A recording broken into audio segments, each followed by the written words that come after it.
ઓરમાં હું નિશિતા મકવાણા આપનું હાર્દિક સ્વાગત કરું છું। આજે એક સવાલ ઓરના ચોથા એપિસોડમાં આપણી સાથે જોડાયેલા છે એક વરિષ્ઠ પત્રકાર જીતુભાઈ ભાયાણી। તો સર, સૌપ્રથમ એક સવાલ ઓરમાં આપનું હાર્દિક સ્વાગત છે। તો આજના અમારા એક સવાલ ઓરમાં આપના મતે સ્વચ્છતા અભિયાન એટલે શું? નમસ્કાર દર્શક મિત્રો, બહુ સરસ સવાલ છે। સ્વચ્છતા અભિયાન એટલે શું? સરકાર દ્વારા છેલ્લા કેટલાય સમયથી સ્વચ્છતા અભિયાન હાથ ધરાયું છે। એના માટે ઘણા બધા એરિયાની સફાઈઓ પણ કરવામાં આવે છે, આપણે જોઈએ છીએ। પણ શું એ સફાઈ ખાલી એમને જ કરવાની છે? શું એ સફાઈ વિશે તકેદારી આપણે નથી રાખવાની?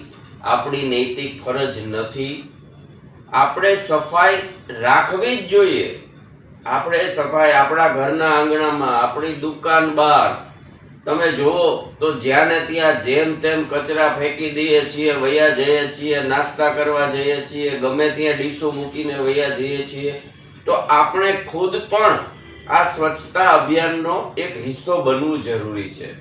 અને ખરા અર્થમાં અને આધ્યાત્મિક રીતના આપણે જોવા જઈએ તો સ્વચ્છતા ખૂબ જરૂરી છે। એમાં આધ્યાત્મિક રીતમાં પણ કહેવાનું છે કે જ્યાં સ્વચ્છતા ત્યાં પ્રભુતા।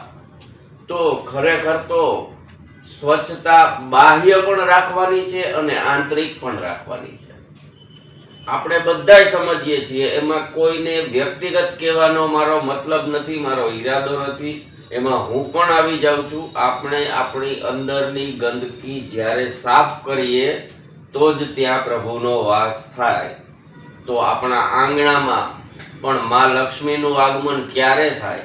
કે જ્યારે આપણું આંગણું સ્વચ્છ હશે, આપણા ધંધા આગળનું આંગણું સ્વચ્છ હશે, આપણું શહેર સ્વચ્છ હશે, આપણો દેશ સ્વચ્છ હશે, તો માં લક્ષ્મીની અપાર કૃપા આપણા દેશ ઉપર, આપણા આંગણા ઉપર, આપણા ધંધા ઉપર, આપણા ઘરમાં અને આપણા ખુદ ઉપર, આપણા શરીર ઉપર એમનો વાસ જરૂરથી રહેશે।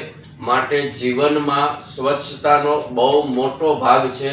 તો આપણે બધાએ, ગવર્મેન્ટે, સરકારે, જે મોદી સાહેબે જે અભિયાન છેડ્યું છે સ્વચ્છતા અભિયાન, એમાં પૂરેપૂરો સહકાર આપણો દરેક વ્યક્તિનો હોવો ખૂબ જરૂરી। નમસ્કાર, જય હિન્દ, જય ભારત।